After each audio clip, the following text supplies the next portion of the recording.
Moore, ¿no? Pero bueno, Thoreau.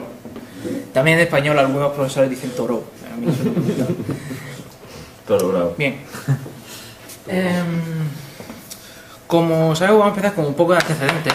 Como sabemos, los colonos, pero los primeros habitantes, ¿no? Los primeros inmigrantes que llegan a América, que forman, digamos, un pueblo, eran en su mayoría puritanos, congregacionistas, que se oponían al calvinismo ortodoxo y querían ir a América para formar su sociedad, para escapar, sobre todo emigrantes de Gran Bretaña, algunos franceses que, sobre todo como Thoreau, la familia de Thoreau, emigran tras el edicto de Nantes, la revocación del edicto de Nantes, etcétera, ¿no? Entonces se forma realmente, la sociedad que se forma ahí es especialmente religiosa, ¿no? Tiene una variedad, pero hay una mayoría de puritanos y sobre todo opuestos al calvinismo. Entre sus bases intelectuales más fuertes está Petrus Ramus. Petrus Ramus no vivió en América, no recuerdo de dónde era. A lo mejor era francés o no sé. Da igual, eso no importa, lo cogen como base, lo toman como base, ¿de acuerdo? De su ideología, porque realmente lo que montan ellos es una nueva ideología, sobre todo en el centro así más intelectual que era Nueva Inglaterra, ¿no? El tema de Nueva Inglaterra, que es la zona de Massachusetts, creo que Nueva York y algún estado más, ¿no? La zona del noroeste, más o menos. Bien, enseguida llegan textos, sobre todo a los intelectuales más religiosos, que eran los que tenían acceso a esos textos, ¿no? De la ilustración europea. Llegan sobre todo Hobbes, Bacon, Newton, Locke, ¿no? Newton, entre otros, tiene mucha repercusión, pero también Hobbes es muy importante. Y se forma lo que es una ilustración americana, que dará pie a la independencia. Aunque después de que llegue la declaración de independencia y tal, digamos que la ilustración fracasa. No hay una fuerza, la ilustración americana no tiene tanta fuerza como para calar en la ideología puritana del momento, ¿no? Más o menos la ilustración en Europa también fracasa mucho, ¿no? Pero bueno, esto era porque no calaba con la religión. Ya en el siglo XVIII, todavía al principio del siglo XVIII, había una mayoría puritana, ¿no? Había una mayoría de puritanos que defendían el contrato social eclesiástico. El contrato social eclesiástico básicamente era que la sociedad estaba regida por unas normas, digamos, de corte político, pero también por la iglesia, pero no por iglesia, digamos, como institución, como en Occidente, sino la iglesia de la zona, ¿no? Iglesias en plural, ¿no? de cada zona, todo bajo la misma ideología, pero diferentes iglesias. Y al principio del siglo XVIII, aparece una corriente individualista con bastante fuerza, aunque fracasará también, que defendía el contrato de gracia, que era la relación directa con Dios, ¿no? Del individuo con Dios, ¿no? La revelación, ¿no? Todo esto. Mientras que los puritanos lo que defendían es que la iglesia es la que dicta.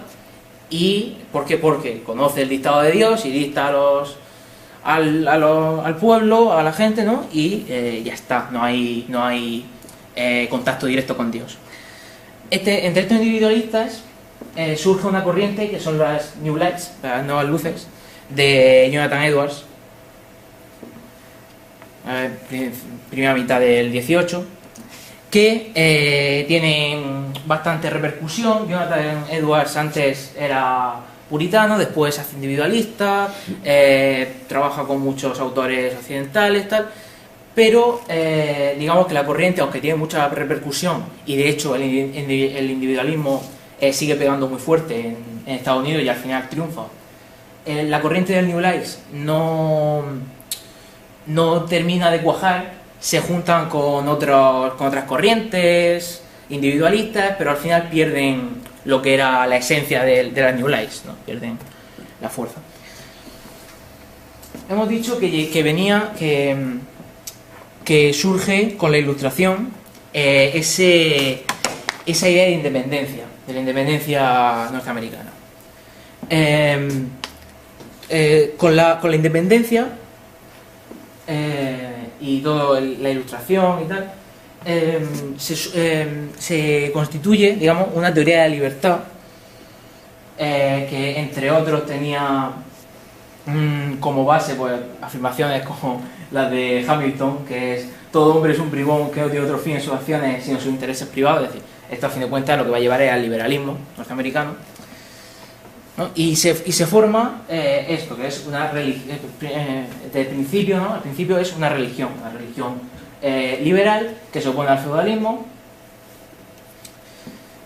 Por cierto, normalmente las citas van a estar en inglés, pero esta está en español porque no es mía, es de Snyder. Es de un libro que está en la bibliografía después, que es Historia de la Filosofía Norteamericana. Este está en la biblioteca aquí. Bueno, la tengo yo, pero ahora lo dejaré. Bien, en la religión liberal, que en principio era una cuestión más eclesiástica, no estaba tan difundida, era intelectual, a partir de Benjamin Franklin empieza a extenderse a la cultura popular. Y de hecho se expande hasta crear una conciencia, a la conciencia de que hay una sociedad sin clases, libre, de trabajo libre, de desarrollo individual, etc. Este desarrollo, que es, a fin de cuentas, es bastante individualista, lo que provoca es que surge un movimiento unitario. Un movimiento unitario, liderado entre otros por William Henry Channing, aparte de ser un movimiento religioso, puramente religioso, ¿no? Que rechaza la Trinidad, la revelación, la predestinación, lo que defiende es la libertad individual. Es decir, Dios, la Trinidad es más bien una herencia de una corriente muy general, pero el tema de la revelación y de la predestinación, sobre todo la predestinación, es muy importante la predestinación.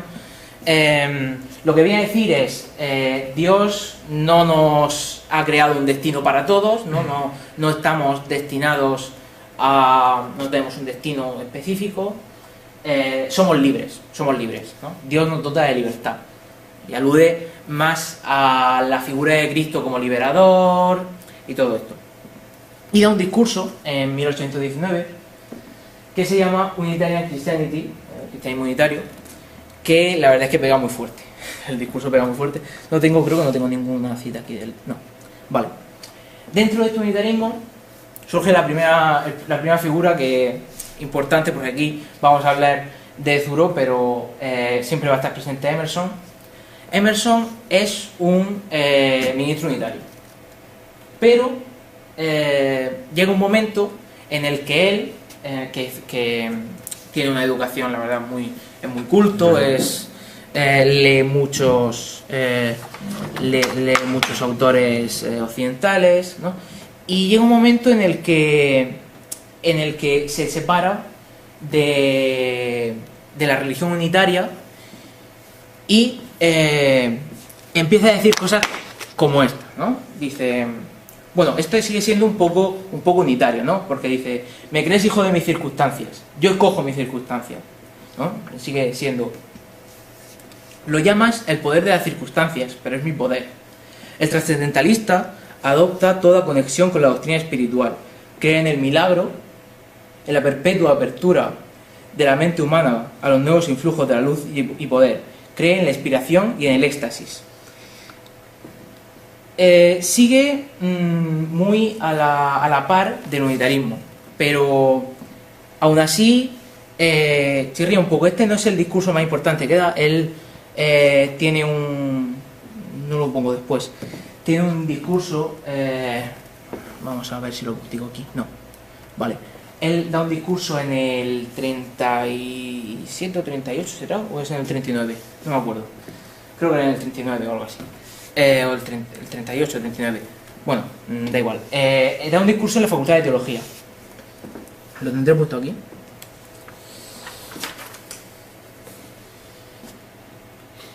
En el 38, sí.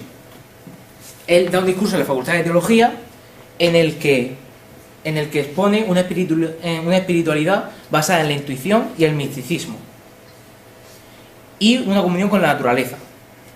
Es decir, hasta aquí no había mucho problema, porque realmente el unitarismo defiende el Dios como unidad, ¿no?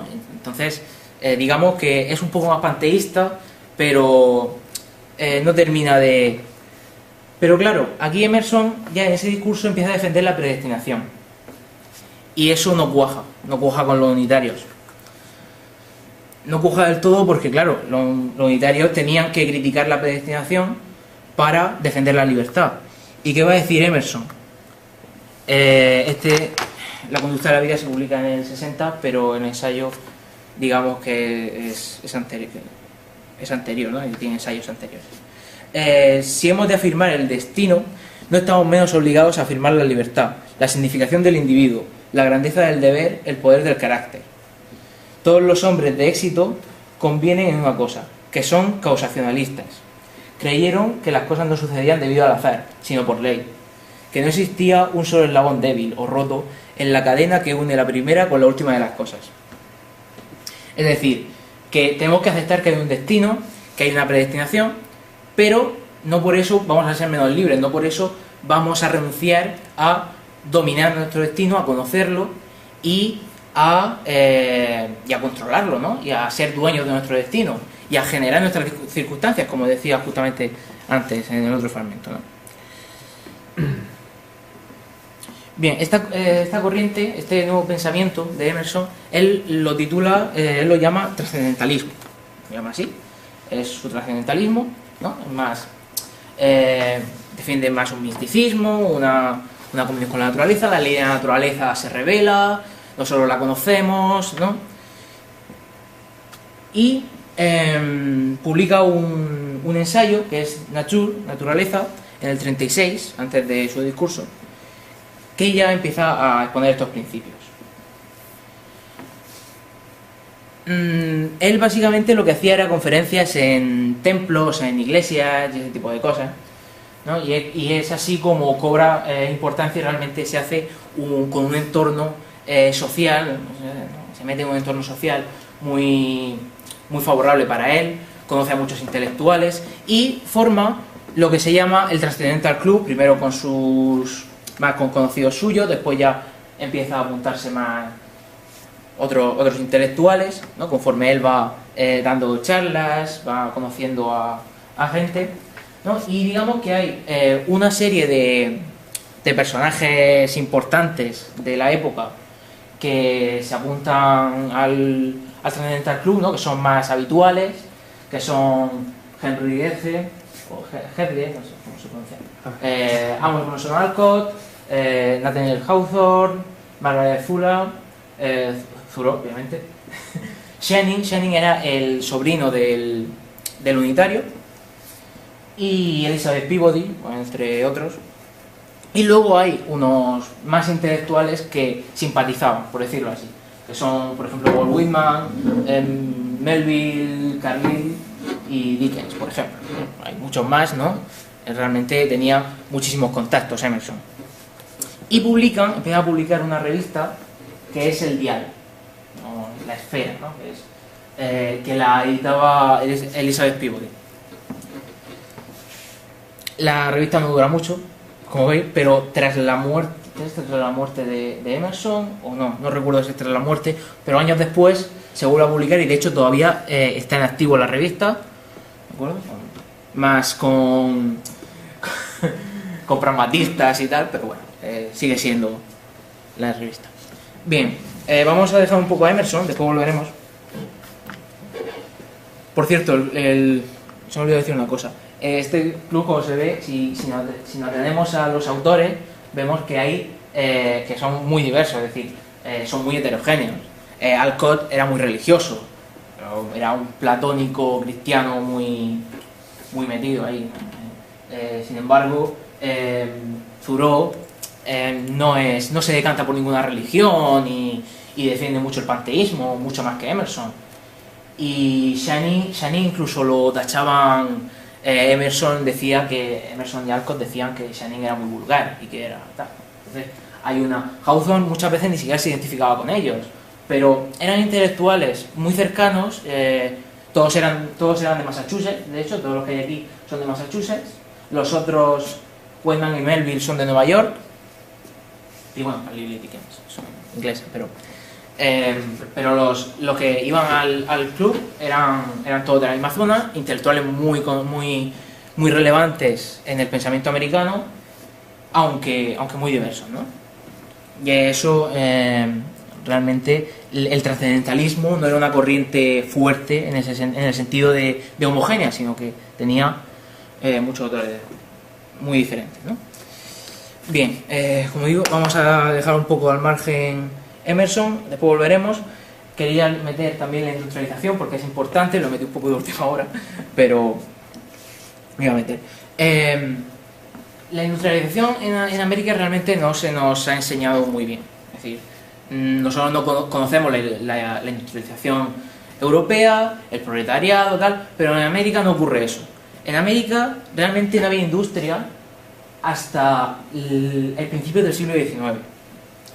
Y esto es muy importante. Aquí hay una guerra, tiene una guerra, no recuerdo con quién era, creo, no sé si era con México o con alguna cosa así, tenía una guerra, sí, era con México, creo. Si no, pues me he equivocado, pero creo que era con México. Y Gran Bretaña le cierra las exportaciones a Estados Unidos. Hay problemas y no exporta, o no exporta suficiente y tal. Entonces hay una necesidad de generar industria en Estados Unidos, sobre todo en Nueva Inglaterra. Hay una necesidad de hacer fábricas, ¿no? Sobre todo crecer el sector textil, ¿no? Pero hay una necesidad, ¿no?, de crear industria. ¿Qué ocurre? Que cuando termina la guerra y Gran Bretaña vuelve a llevar productos, se dan cuenta de que los productos de Gran Bretaña eran más baratos. Entonces le están haciendo una competencia terrible a la industria estadounidense. ¿Qué hacen? Poner tarifas arancelarias. Es decir, ponen unas tarifas y así potencian, ¿no?, que siga creciendo la industria estadounidense.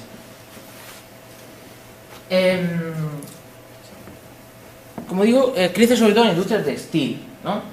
Y en la industria textil hay mucha mano de obra femenina. Esto es interesante porque aquí conocemos que en la industrialización hay mano de obra masculina, femenina, infantil, hay de todo, ¿no? Pero en Estados Unidos, digamos que no hay... En Estados Unidos habían justamente los derechos que aquí se pretendían reclamar, ¿no? Y realmente trabajaban sobre todo mujeres, muchachas jóvenes, no niños, ¿no? Pero había mano de obra tanto masculina como femenina y había unos ciertos derechos, por lo menos había posibilidad de reclamar. Había protestas, huelgas por subida de salarios, por derechos igualitarios, ¿no? Había manifestaciones pidiendo cierta, ¿no?, más igualdad en los salarios, en las condiciones de trabajo, en el horario laboral, ¿no? Y se consiguen, es decir, tienen éxito y realmente en Estados Unidos existía lo que pretendía el socialismo, lo que pretendía el marxismo, ¿no? Libertad e igualdad, que ya hemos visto que había el liberalismo americano, y el desarrollo individual, que también lo pedía el socialismo y que había en Estados Unidos. Es decir, por eso no cuaja el socialismo en Estados Unidos, por eso no cuaja el marxismo, porque como al ser dos sociedades diferentes, las peticiones del socialismo no cuajaban en Estados Unidos, es decir, esto ya estaba ahí. Y no lo ven, con el tiempo pues no se vio con buenos ojos, ¿no?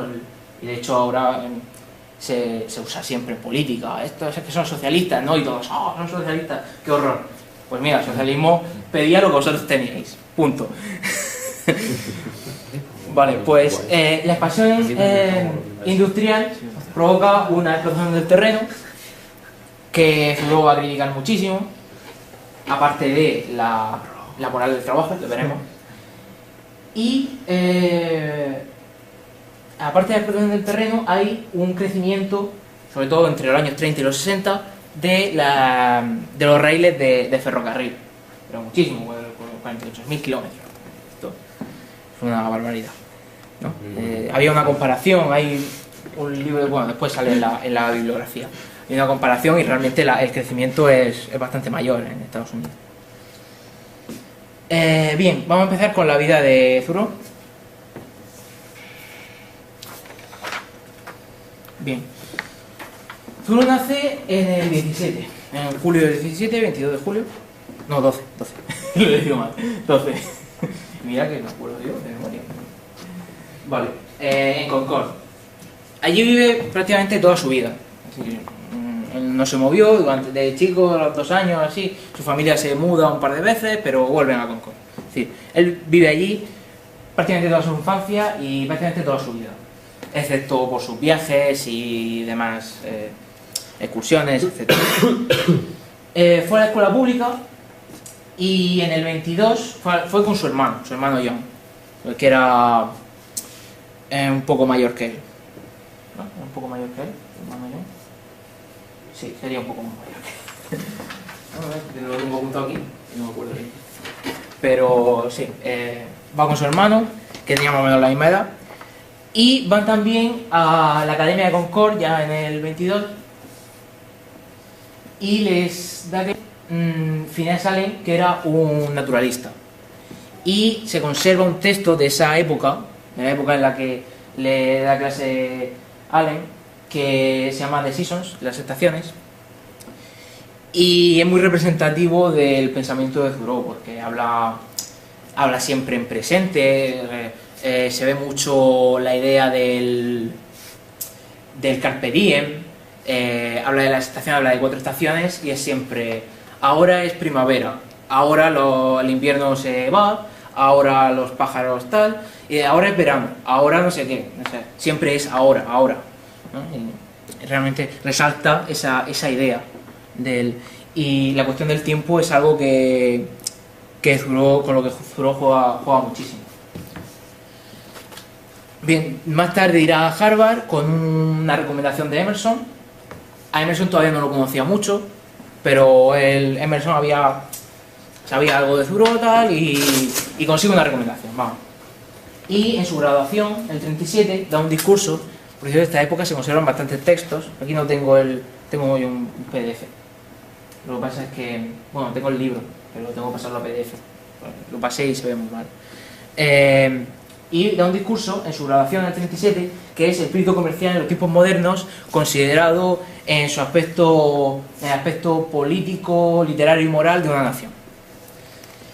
Y básicamente lo que viene a decir, bueno, mejor lo explico después porque viene a cuento, ¿no? Realmente esto representa mucho, son las estaciones y el espíritu comercial representan 2 ideas muy importantes de Thoreau que son las que voy a tratar, que son la preocupación por la naturaleza, su naturalismo y la crítica al trabajo. El espíritu comercial es la crítica que hace al trabajo. Y ya son sus primeros textos y ya se nota esa... Vale. Él empieza a escribir su diario al terminar la universidad. Y empieza a escribirlo porque es cuando conoce a Emerson más de cerca, ¿no? Empieza a hablar mucho con él y Emerson le dice, bueno, esto lo escribe él en su diario, pero la primera entrada que tiene es ¿qué estás haciendo ahora?, preguntó. ¿Mantienes un diario? Por lo que hago mi primera entrada hoy. Es decir, me preguntó si mantenía un diario. Se ve que le recomendó, ¿no? que hiciera un diario, que escribiera todos los días para mantener, ¿no?, sus ideas. Los primeros contactos que tiene con Emerson son siempre dando paseos, charlando, y a Emerson le encantaba, ¿no?, le encantaba la actitud de Thoreau, y por eso le propone que escriba continuamente. De hecho, envió una carta a Margaret Fuller, no sé cómo se llama, que dice, esto es de Baker, es un libro, no lo tengo aquí, está en la biblioteca, que es Emerson entre los excéntricos, de Carlos Martel. Dice: admiro esa constante actitud amenazadora, del mismo modo que nos gusta pasar por debajo de un precipicio que sobresale. Siempre esa actitud de Thoreau que intenta provocar la respuesta. Siempre que responde, decía Emerson, siempre que le lanzas una proposición, siempre que lanzas un razonamiento, él te saca lo contrario antes de que te des cuenta. Él ya está contradiciéndote, ¿no? Siempre, a cada momento. Y eso le encantaba a Emerson. Cuando terminando ya la universidad, ¿no?, del 38 al 42, crea una academia en Concord con su hermano John, que tiene que cerrar debido a la enfermedad de su hermano, que muere poco después, no sé si muere en el 44 o algo así, de tuberculosis. Y después, cuando cierra la academia, Emerson lo recomienda a un familiar suyo para que dé unas clases particulares en Nueva York. Y bueno, pues él va. En esta época es cuando ya conoce a Channing, el sobrino del unitario, y se hacen muy amigos. De hecho, cuando vuelve, es Channing quien le propone, aquí no lo pone, es Channing quien le propone que se retire a Walden. Bueno, en el 39 hace viajes por los ríos con Cory Merrimack, que lo publicará después. Es el libro Una semana en los ríos con Cory Merrimack, que está publicado con este título. La traducción es de este año, además. Musquetaquid, que es el nombre que tenía el río originariamente, el río de Concord. Ese no es el título del libro, pero la editorial le ha puesto ese título porque le ha dado la gana, cosa que a mí me gusta mucho, pero la traducción tampoco está mal. La edición es una mierda, pero bueno, él hace el viaje con su hermano John, que después del 42 al 44 muere. Y en estos años también, que es la época emersoniana, empieza a publicar en el dial pues algunos poemas, tal, y he cogido dos títulos así más interesantes, que son Historia Natural de Massachusetts y Heraldo de Libertad, ¿no? Son sus dos textos más creo que más interesantes de los que publica. Intento publicar, el primer texto que intenté publicar no se lo dejaron. Era ¿cómo se llamaba? El servicio, que era bastante irónico, un ensayo bastante irónico en el que defendía, muy entre comillas, la guerra y la batalla, ¿no? Y no se lo publicaron, no sé. Bien, aquí lo que estaba diciendo antes, Channing le propone que se vaya, que se retire un tiempo a Warren. Dice: no veo nada para ti en esta tierra, salvo ese campo que en su día bauticé con el nombre de Brezal. Vete allí, construye una cabaña e inicia el magnífico proceso de devorarte a ti mismo, de devorarte vivo. No veo alternativa de otra esperanza para ti. Cómete a ti mismo. No comerás a nadie más, ni nada más. Concord es tan buen lugar como cualquier otro.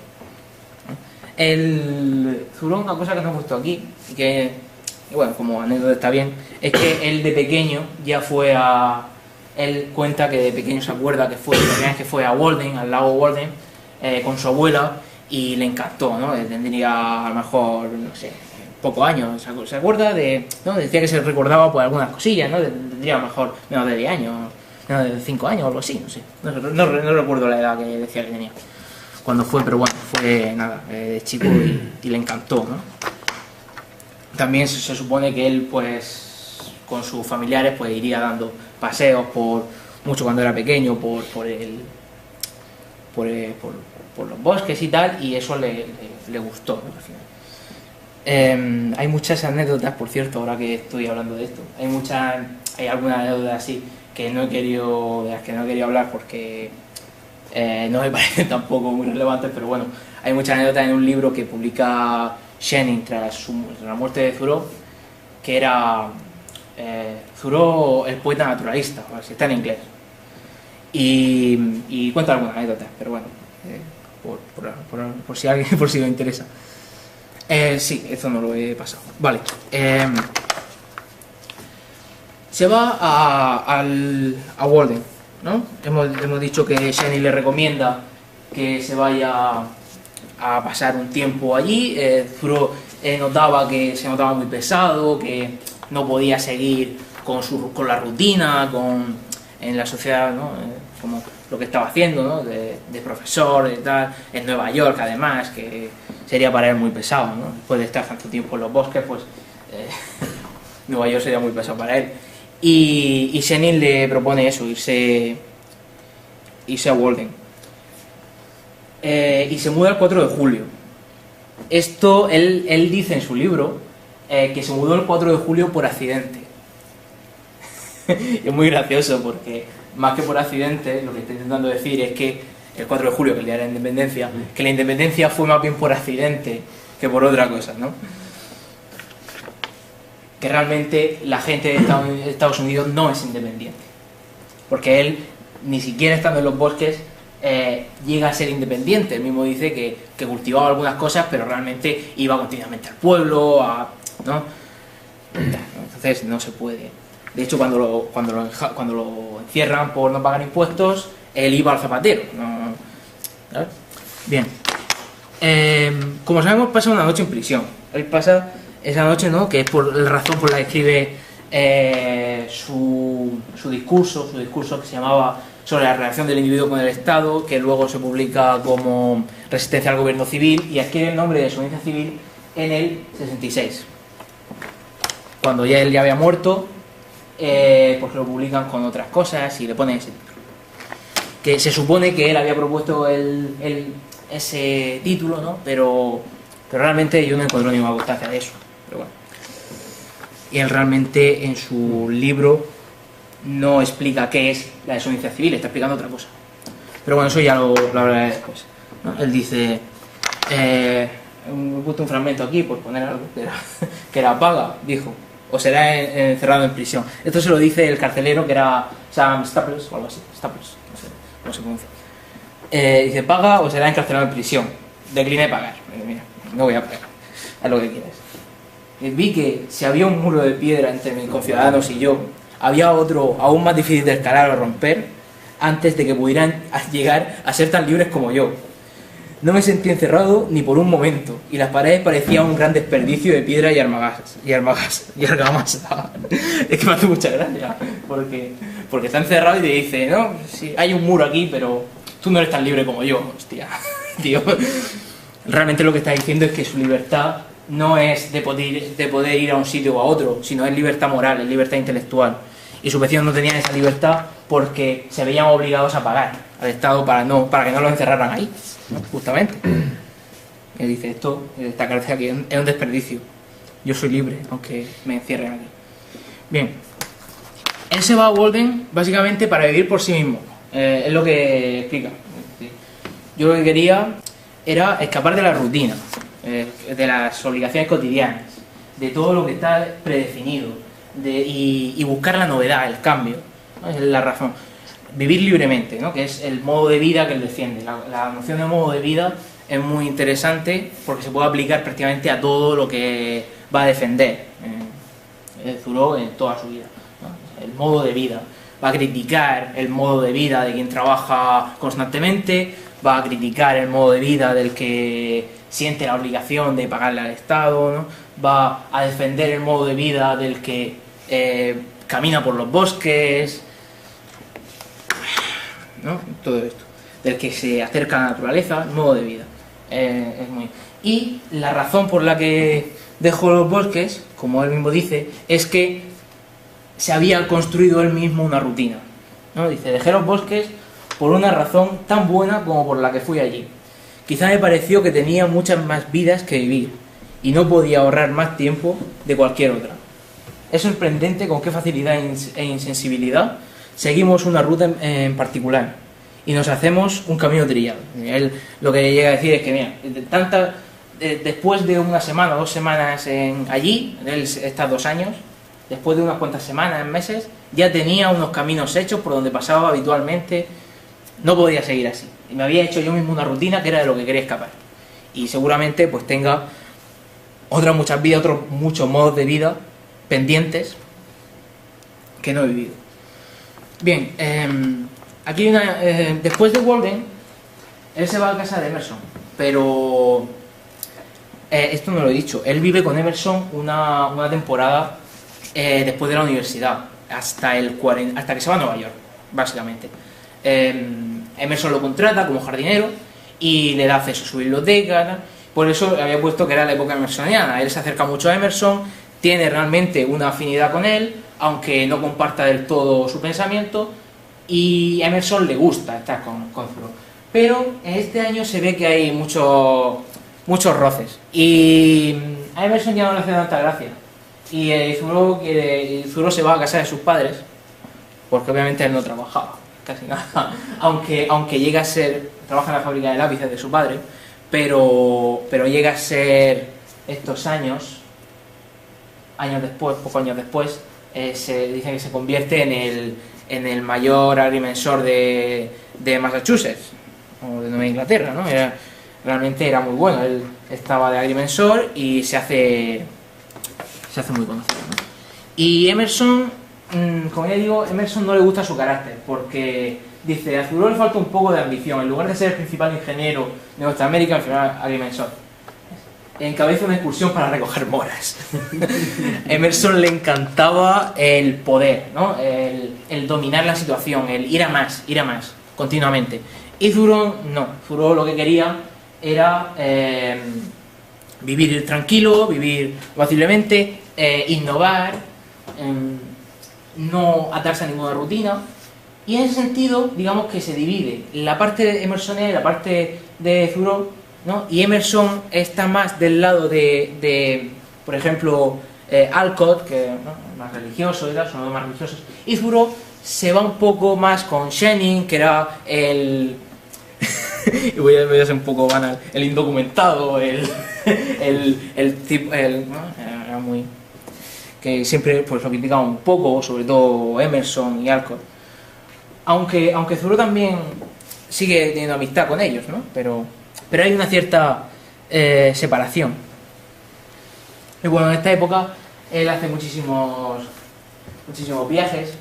Él está toda su vida, prácticamente toda su vida, yendo continuamente por Walden, que ya iba, ¿no? Pero más continuamente. Se dedica básicamente de estos años hasta su muerte, del 48 hasta el 61, 62, 61 ya está enfermo y final del 61 está ya recluido en su cama y no puede moverse, pero estos años está continuamente viajando y escribiendo, caminando mucho, va a Cape Cod, el cabo de Cape, ¿no?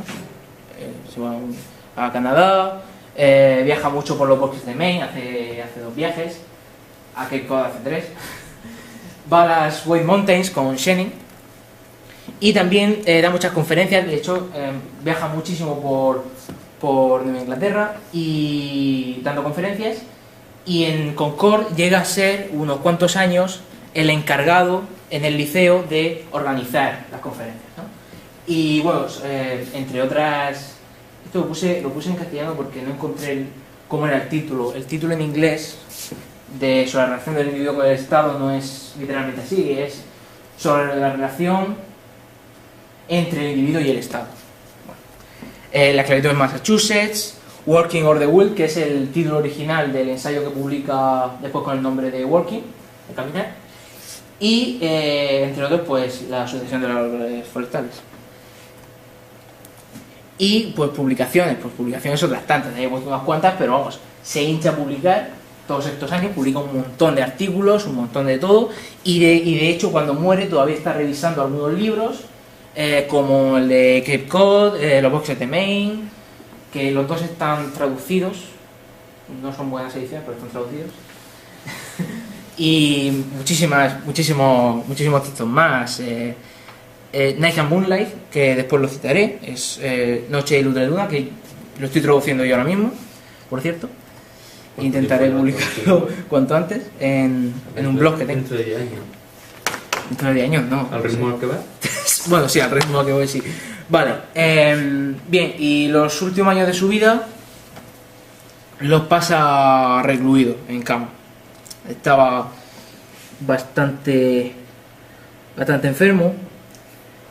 En el 60 coge un resfriado. Cuenta una historia de que fue a medir los aros de un árbol que habían talado para ver la edad que tenía. Él lo cuenta en su diario.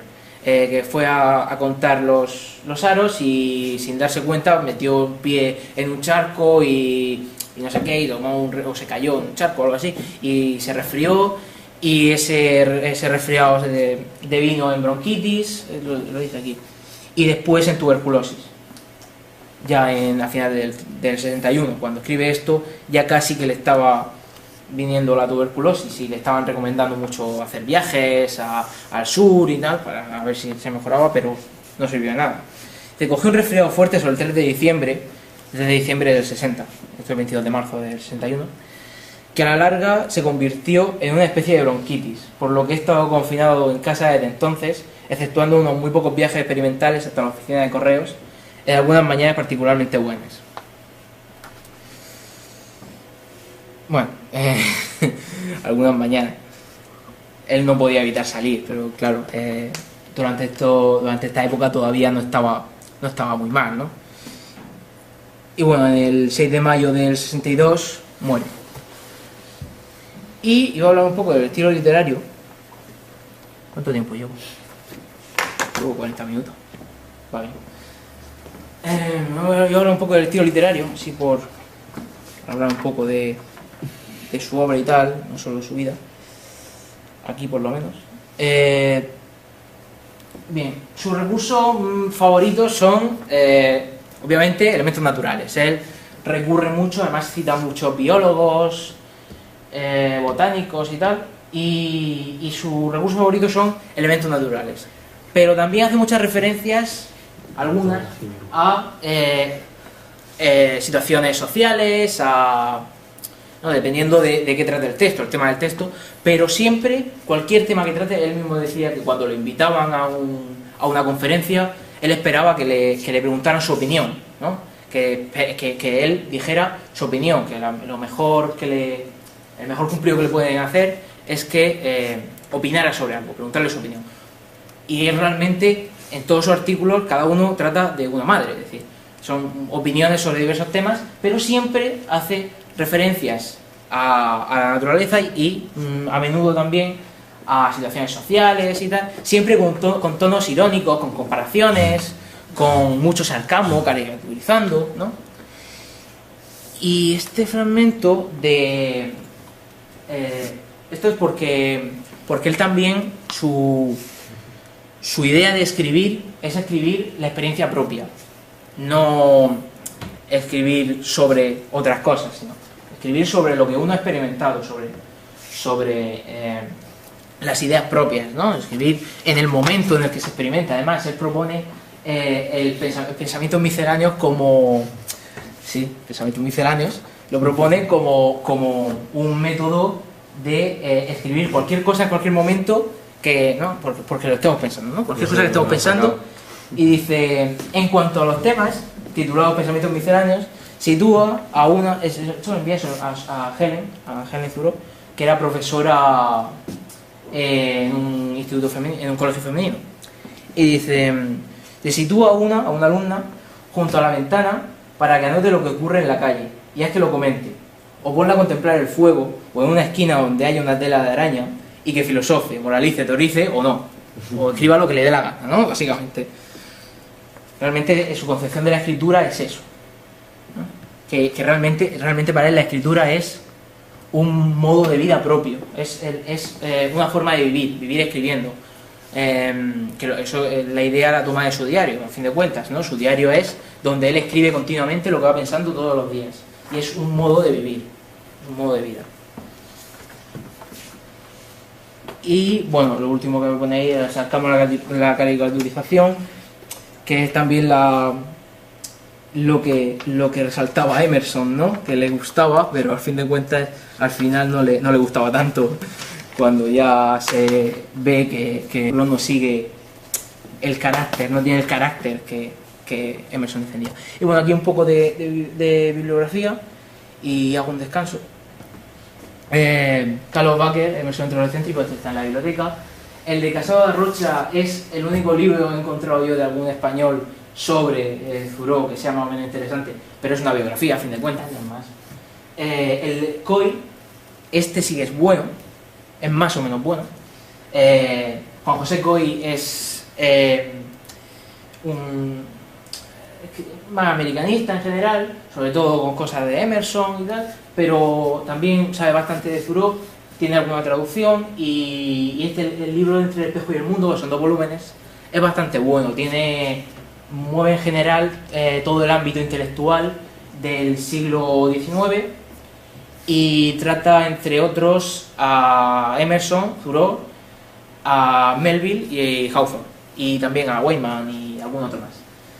Bigler, Historia de Estados Unidos, son 2 volúmenes, esto está en Nebrija, y lo tengo yo aquí, el de Nebrija. La traducción de los ensayos de Emerson de Porrúa, que no es gran cosa, no es gran cosa, pero es una traducción y tampoco está mal. Teniendo el original, pues es bastante bueno. La conducta de la vida, y bueno, los de Thoreau, pues cosas que he mirado yo para sacar los fragmentos. El de Walden de Cátedras, que han sacado una edición nueva ahora, bueno, edición nueva, es la misma, pero la han reeditado. Y el de Snyder, Historia de la filosofía norteamericana, que es muy bueno y trata un ámbito muy general, desde los colonos hasta la época casi actual, ¿no? Es mitad del siglo XX. Y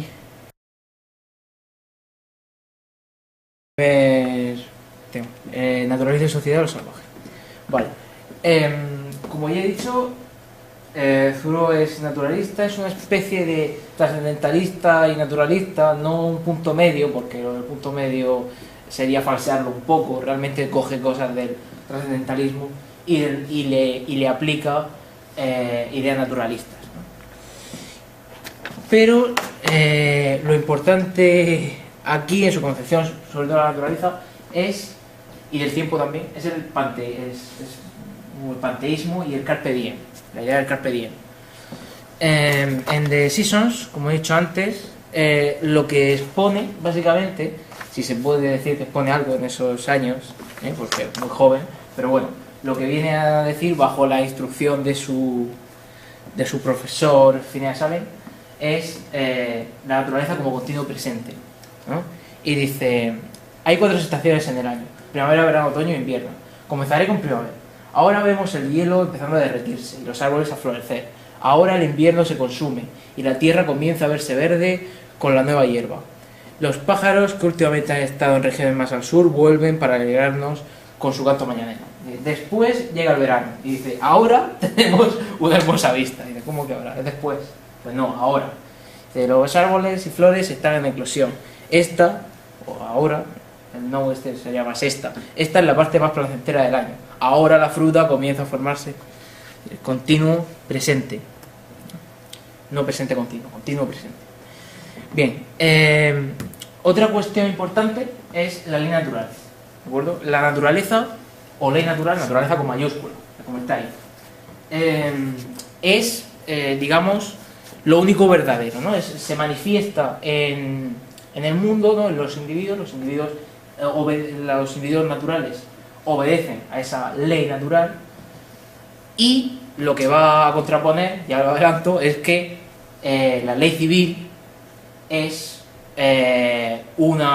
no es una ley real, es una convención, es falsa, es injusta, porque no es natural, ¿no? Y dice aquí en su diario, apunta: no sorprende entonces que las plantas nazcan y se desarrollen en ella, en la tierra. Está hablando. Los átomos han aprendido ya la ley. Dejad que ascienda por ella la savia vegetal y tendréis una hoja vegetal. No sorprende que la tierra se exprese a sí misma exteriormente por medio de hojas que elaboran la idea interiormente. La idea, la ley, está diciendo. La hoja que cuelga ve en ello su prototipo. La tierra está preñada de ley. Que es una traducción que me gusta más, preñada de ley, que otra que vi que era la tierra está llena de ley, ¿no? Esto es preñada, está preñada de ley.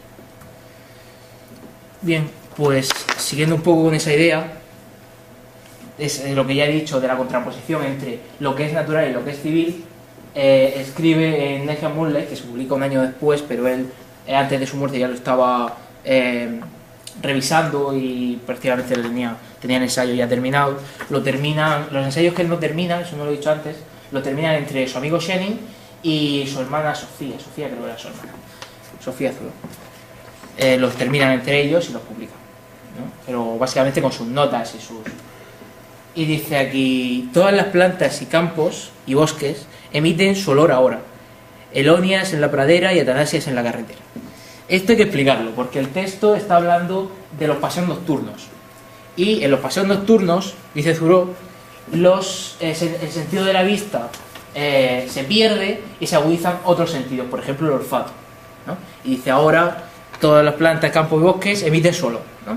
Dice: las elonias en la pradera y atanasias en la carretera. ¿Qué quiere decir esto?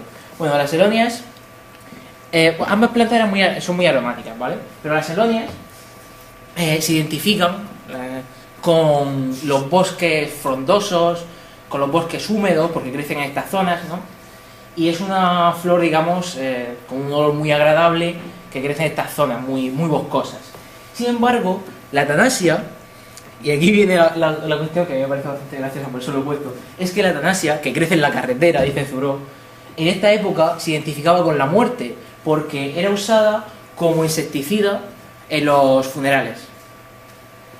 Entonces, claro, la elonia crece, es Swamping, la elonia crece en las praderas, y la atanasia, que es la muerte, que es se identifica con los moribundos, eso es la carretera, los caminos que hacen, ¿no? Los caminos que hacen los hombres, ¿no?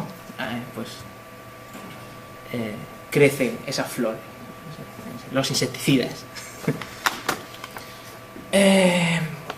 Lo que viene a decir Thoreau, extrayendo un poco de sus textos, es que les pone dos ámbitos que son simétricamente opuestos, ¿no?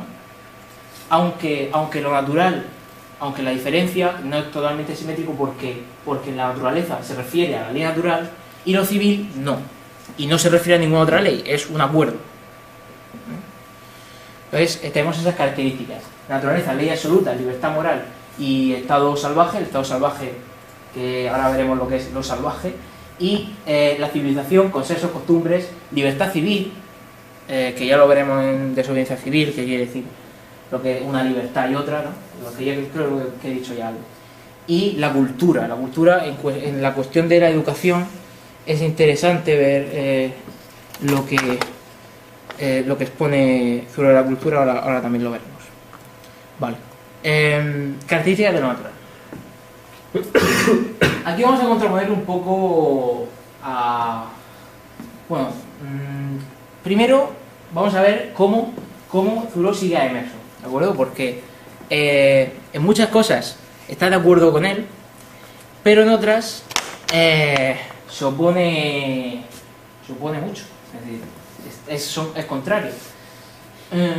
Por aquí vemos, ¿no? El texto, la justificación de la vida en la naturaleza, ¿no? La comunión con la naturaleza como fuerza mística, es una cuestión de Emerson. Él lo defiende, hay un texto que es Colores otoñales, que dice: las plantas, está hablando de las hojas caídas, ¿de acuerdo? Que no lo ponéis, está hablando de las hojas caídas. Dice: nos enseñan cómo morir. Uno se pregunta si llegará el momento en que los hombres, con su presuntuosa fe en la inmortalidad, yazcan con tanta elegancia y madurez. Lo que dice este texto, lo que decía antes de este fragmento, es que las hojas caen y se pudren y forman el mantillo para de nuevo nutrir el árbol, ¿no? Y dice que nos enseñan cómo morir. Obviamente está diciendo que la muerte que nosotros consideramos, que es el final como final de la vida, ¿no? Es falsa, no es morir realmente. Morir es generar vida, Y la naturaleza lo que hace, la naturaleza, que es muerte y vida, lo que hace es justificar, ¿no? Darle sentido a un proceso, al proceso de la vida.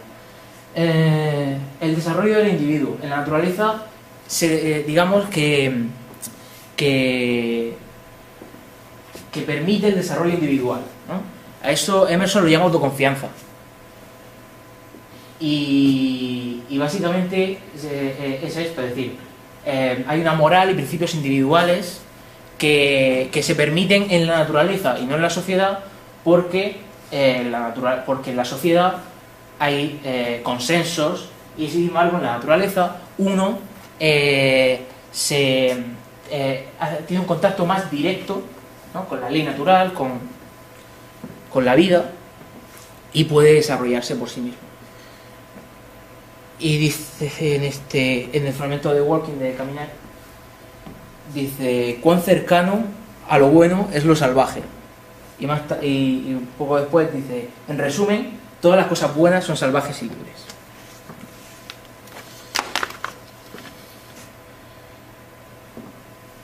Y obviamente sigue con lo que expone Emerson: ordenada por leyes pero libre. Hay determinación pero hay libertad. Problema con Emerson: la naturaleza no se puede dominar, no se puede controlar, no se puede conocer en el sentido de dominar. Emerson defiende en un ensayo que tiene... Emerson influye mucho en este sentido en Nietzsche. Recuerdan mucho a lo que va a decir después Nietzsche. Y es que lo que va a decir Emerson es que la autoconfianza, la confianza en uno mismo, la cercanía con la naturaleza, con las leyes naturales, para lo que sirve es para conocer el mundo y poder dominarlo, para tener uno mismo poder, para dominar su circunstancia, que es lo que hemos visto antes, ¿no? Para dominar la circunstancia. Pero para Thoreau no se puede dominar el mundo, la naturaleza. Desde el punto de vista de Thoreau, hay leyes, hay libertad, pero nosotros no podemos dominar, controlar la naturaleza. Esto lo pone muy claro en algunos textos. Tiene uno en el que critica un artículo en el que critica a un científico de su época. Había un tipo que escribía y había puesto había hecho pues, algunos prototipos de inventos de no sé qué, y escribía que en un futuro pues podríamos dominar la Tierra, controlar las rotaciones, construir ciudades flotantes en el agua y cosas así, decía. Y Thoreau pues ironiza un poco con todo eso y después dice: mira, esto es tontería, no podemos llegar a dominar la naturaleza y mucho menos hasta ese punto. Y lo que es natural o lo que no lo es, que después en lo civil se va a ver, bueno, no lo pongo, pero es lo mismo, se aprecia por medio del comportamiento, por los modos de vida, por el modo de vida natural. Bien. Características de lo civil.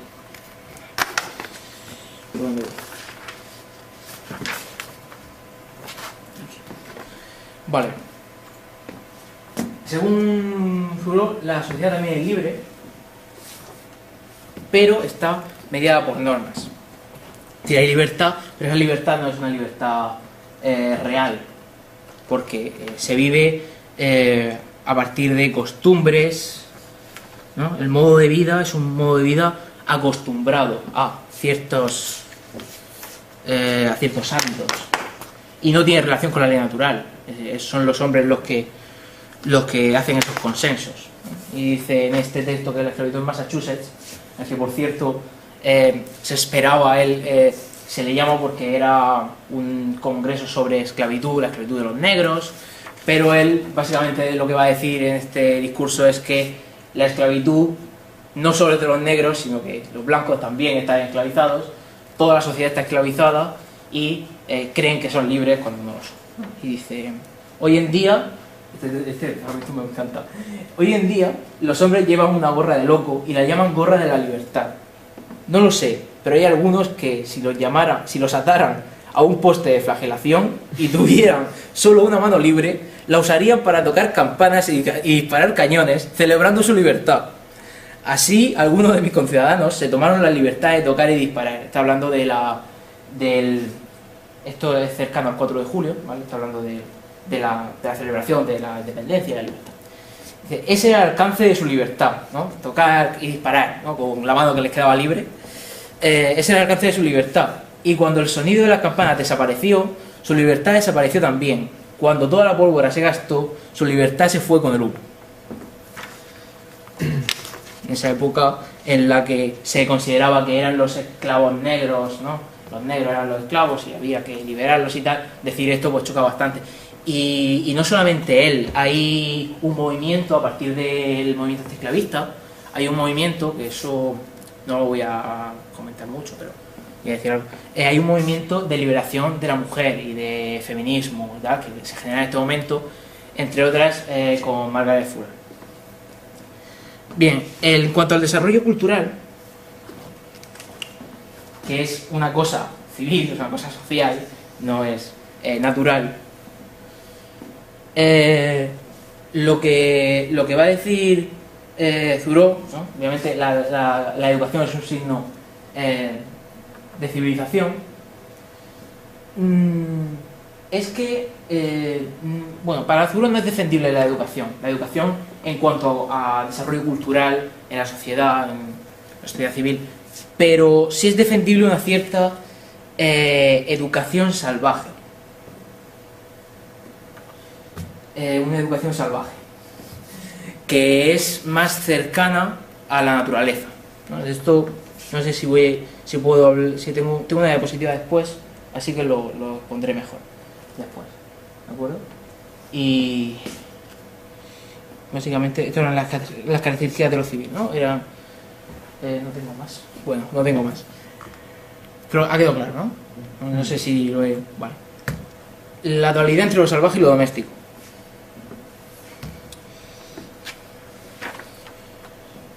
Lo salvaje es la manifestación individual de la naturaleza, pero hay algunos momentos, sobre todo en el ensayo de Caminar, de Walking, en lo que parece que lo que está diciendo Thoreau, en parte, es que el hecho de caminar por el bosque sirve también como un acercamiento desde la sociedad a la naturaleza, es decir, un paso de un abandono de las costumbres sociales y un acercamiento a los placeres salvajes, que es lo que Bataille identifica con el erotismo, ¿no? El erotismo, que es ese paso más o menos, ¿no?, parecido, ese paso de lo que es lo civilizado a lo que no lo es, a los instintos, ¿no? Pues Thoreau parece que está intentando decir algo de eso, pero dentro del mismo contexto de la manifestación individual de la naturaleza, es decir, de la ley natural. Y dicen en Walking: porque cada caminata es una especie de cruzada, predicada en nosotros por algún Pedro el Ermita, para ponernos en marcha y reconquistar esa tierra santa de las manos de los infieles. Me encanta ver a los animales domésticos reafirmar sus derechos innatos, cualquier evidencia de que no han perdido por completo sus hábitos salvajes y vigor originales. Para él, en este ensayo de Walking, ahora voy a citar más a este ensayo porque es muy bueno, y básicamente lo que expone es que sus vecinos, sus conciudadanos,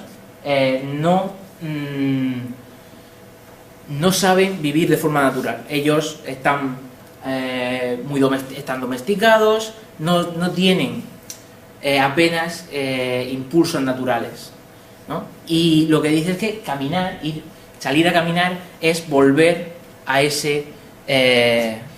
regresar a ese instinto salvaje. Bien, lo doméstico, por otra parte, es parte de un contrato que os recuerda al puritanismo, el contrato social eclesiástico de los puritanos, y está regido por instituciones políticas y religiosas, y para Thoreau pues es injusto, Eso ya también lo veremos. Lo he dicho, pero ya lo veremos. Es una cosa que no responde, digamos, a las leyes reales de la naturaleza. No es natural. Y este fragmento dice... este fragmento decía: en media hora puedo llegar a alguna parte de la superficie terrestre donde un hombre no haya estado desde hace un año y donde, por consiguiente, no haya política, porque ella no es sino el humo del cigarro de un hombre. Es decir, la política es humo, es algo que creamos nosotros, pero donde no estemos no hay. Me alegra que los caballos, esto es de lo que decía antes, me alegra que los caballos y los novillos tengan que ser abatidos antes de poder hacerse esclavos del hombre, y que los hombres mismos, ¿vale?, tengan todavía un poco de avena salvaje que gastar antes de volverse miembros sumisos de la sociedad. La avena salvaje lo miré por traducirlo. En la traducción que yo encontré no ponía eso, ponía algún gramo de instinto salvaje o algo así ponía. La avena salvaje es un tipo de avena, como su propio nombre indica, que es salvaje, ¿no? No hay más que el biólogo que nos diga el biólogo, ¿no? Avena. Sí, Pues pone ahí. Will Oates. Espera, el biólogo habla. Bueno, ya. No, déjate. Te he preguntado para quedar bien, cállate. Vale, y terminamos con la educación, que es lo que había dicho antes.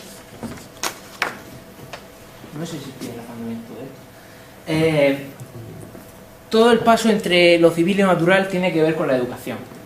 Porque a fin de cuentas, lo que es la domesticación es eso. Es decir, formar parte de una sociedad es educarse.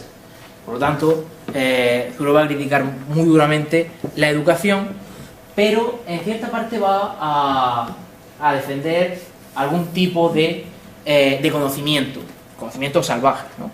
Dicen, lo que va a criticar es la educación mediada por la sociedad. Bueno, y dice en Working, este es de Working también, sí. Los españoles tienen un buen término para expresar este conocimiento salvaje y oscuro, gramática parda, Tony Grammar, un tipo de ingenio innato, derivado del mismo leopardo al que me refiero. Tony es del leopardo. Gramática parda no es un término, Thoreau lo adopta, pero no es un término que hable realmente de esto. Es decir, el término era peyorativo y se asignaba pues a la gente que no tenía cultura y que sabía escribir de oídas y alguna cosilla así, ¿no? Sobre todo pues a mujeres, a gente pobre y todo esto, que realmente pues no sabían escribir y lo hacían de oídas, fijándose un poco, aprendían por su cuenta, pero no sabían muy bien. Pero Thoreau lo acepta como si eso fuera algo bueno. Es decir, lo bueno es aprender de forma natural, aprender por uno mismo, aprender espontáneamente. Escribir, pensamientos misceláneos, ¿no? Todo esto. Esa fuerza propia, ¿no? Y no una educación mediada por la sociedad. Y esto, si no me equivoco, acaba aquí.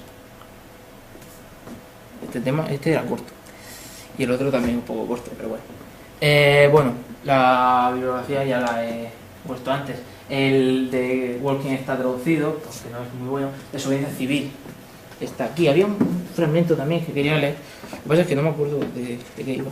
No me lo apunté. Ah, vale, esto para después, vale. El pensamiento vivo de Thoreau, no sabía que había puesto ese texto ahí. Es un libro que tengo yo y que es muy viejo, es del 40. Tiene bastante tiempo. Y no he podido digitalizarlo porque es imposible.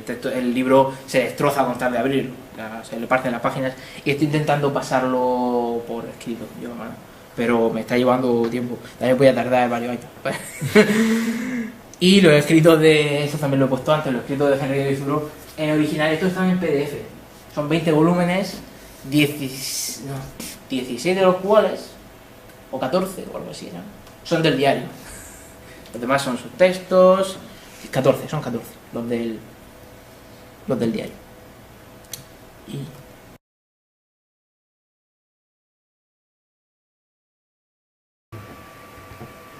Si algún día tienes que reformatearlo sin previo aviso, vas a perder cosas. bien, el dibujo este es un dibujo de Thoreau del mismo.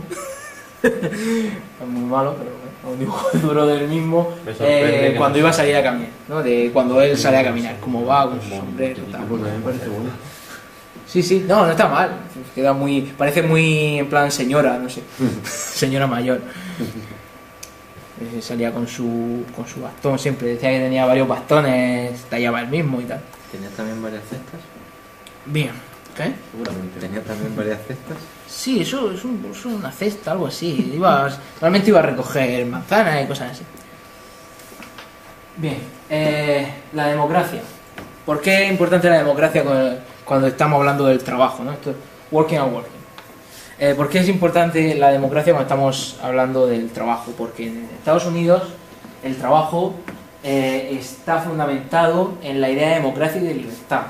Es decir, la misma idea de la democracia fundamenta el trabajo. El ciudadano en el Estado se realiza trabajando. El ciudadano se hace ciudadano trabajando. Es un bien común, por decirlo así.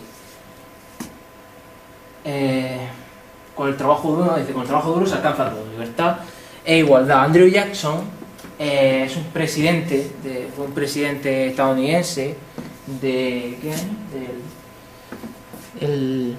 Del 29 al 37. Del 29 al 37 fue presidente de Estados Unidos y se hizo famoso por esta idea del trabajo duro, porque él venía de una familia pobre y muy marginada. Entonces consiguió ser elegido presidente después de también mucha campaña. Primero perdió unas elecciones, después consiguió ganar, ¿no? Haciendo campaña durante un año entero en contra del presidente, ¿no? El que había ganado las elecciones, y consiguió ganar, creo que ganó dos veces. Entonces el ideal de lo que se llama ahora el sueño americano, ¿no? El conseguir desde la nada salir adelante. Y ese ideal de democracia es lo que fundamenta el trabajo, trabajar para salir adelante. Y la soberanía del pueblo, ¿no? La democracia está fundamentada, la democracia, que es lo que fundamenta el trabajo, está fundamentada en la soberanía del pueblo. Esto es un dato que he metido porque me interesa, como, ¿no? El texto de Tocqueville, o como se pronuncie, Tocqueville. Sí, Tocqueville, que dice: en América el principio de soberanía del pueblo no es cosa oculta o estéril como en ciertas naciones, sino que se le reconoce en las costumbres y se le proclama en las leyes, se extiende con libertad y llega sin obstáculos a sus últimas consecuencias. Es decir, la democracia, el principio de soberanía del pueblo, llega a todos los ámbitos de la vida, incluido el trabajo que ya hemos visto que había mucha reclamación de los derechos de los trabajadores y todo esto. Bueno, hay que decir una cosa, que ¿Sí? Tocqueville también dice que la democracia moderna nace en América, porque no hay un programa democrático desde los antiguos griegos. Claro. O sea, Claro. eso es importante también, ¿no? Sí. No la hay democracia de la que estamos... Claro, la democracia de la Dicen, que el estamos... resto de naciones, Sí. como en ciertas naciones, es muy estéril, está oculta, pero en América se deja ver, porque... Sí, el concepto de democracia que estoy tratando aquí es este, no es el que se genera en Estados Unidos a partir del liberalismo. Por eso no he hecho referencia a los griegos ni a nada. Es decir, estamos hablando de la democracia que surge del liberalismo y que da pie a esa idea del trabajo libre, del trabajo propio, del desarrollo individual, del desarrollo del ciudadano en el trabajo. Y dice Thoreau en Vida sin principios: este mundo es un lugar de ajetreo, qué incesante bullicio. Casi todas las noches me despierta el resoplido de la locomotora, interrumpe mis sueños. No hay sábado, no hay descanso, ¿no? Descanso religioso del sábado. En la traducción decía no hay domingos, pero bueno, no hay sábado. sería maravilloso ver a la humanidad descansando por una vez. No hay más que trabajo, trabajo, trabajo. El trabajo, trabajo, trabajo. No tengo aquí el texto, creo. No lo tendré. ¿O sí? No. Se lo escriben... es parte de una cita a un autor que no recuerdo quién era, y creo que era de un poema, ¿no? Que decía trabajo, trabajo, ¿no? Era muy de crítica al trabajo, ¿no? Él lo toma y lo expone aquí. Esto era un discurso y después lo publica casi de seguido. No, lo publica, este no era, el otro es el que publica después de Valer a otro. Este se publica tras su muerte, pero era un discurso que él ya había dado, ¿no? Toma el trabajo, y dice después: no es fácil conseguir un simple cuaderno para escribir ideas. Todos están rayados para los dólares y los céntimos. Eso no está ahí. Es decir, que en el mundo, él lo que está criticando es que todo el ideal del trabajo libre, no es realmente libre. Es la obligación de trabajar continuamente, el bullicio, el no parar de trabajar, la locomotora pasando todos los días, despertándote, ¿no? Ese ajetreo. Y ya en su discurso de graduación, el espíritu comercial, él dice que es lo que él hace en su vida realmente. Dice: el orden de las cosas debe ser de algún modo invertido. El séptimo día sería el día de esfuerzo del hombre, en el que se ganara la vida con el sudor de su frente, y los otros 6, su sábado, de las afecciones del alma, en los que arreglar su ancho jardín y beber de las tiernas influencias y sublimes revelaciones de la naturaleza. Invertir las tornas. En vez de trabajar 6 días y descansar 1, trabajar un día y descansar 6. Es lo que propone a la audiencia de Harvard en el 37. Claro. Es bueno. Es bueno. Impuestos. Sí. Después lo hace, porque cuando va a trabajar a casa de Emerson de jardinero, pues él trabajaría un día, trabajaría 2 días, hacía alguna tarea de casa, limpiaba un poco, tal, pero el resto del tiempo se lo pasaba leyendo, paseando, escribiendo, tal. Y vamos, en Walden porque tenía que trabajar más, ¿no? Se supone que si él cultivaba, pero era un trabajo mínimo para su propia subsistencia, es lo que él defiende. El trabajo debe ser para la subsistencia personal. Si vamos a ser individualistas, vamos a defender el trabajo libre, el trabajo como desarrollo individual, lo que tenemos que hacer es trabajar para nosotros mismos, ¿no? Y trabajar lo justo, y el resto del tiempo vivir, ¿no? Vivir en la naturaleza, ¿no? Disfrutar de la contemplación de la naturaleza, ¿no? Todo lo que ya he dicho. Bien, aquí se va a poner un poco Emerson, ¿no? Era sí, esto lo he puesto porque Emerson es una idea que se opone. Voy a decir primero la cita de desobediencia civil, que dice: un hombre con más razón que sus conciudadanos ya constituye una mayoría de uno. Está criticando aquí la democracia, no solamente el trabajo. Es decir, el trabajo lo critica, pero su fundamentación es la democracia. Entonces él lo que va a hacer es criticar también la democracia. Es decir, la idea de la democracia americana lo critica, y dice, la idea de la mayoría, ¿no? De la decisión de la mayoría, de los consensos, y dice: cualquier hombre con más razón que sus conciudadanos, sus vecinos, constituye una mayoría de uno. Oponiéndose a Emerson, que dirá en La conducta de la vida, cuando lo publique, y que él ya lo había defendido. Dice: la fuerza con la que resistimos esos torrentes de tendencia, los torrentes de tendencia, parece tan ridículamente inadecuada que equivale poco más o menos a la ligera crítica o protesta opuesta por una minoría formada por un solo individuo ante muchos millones. Bueno, ese único individuo es Freud.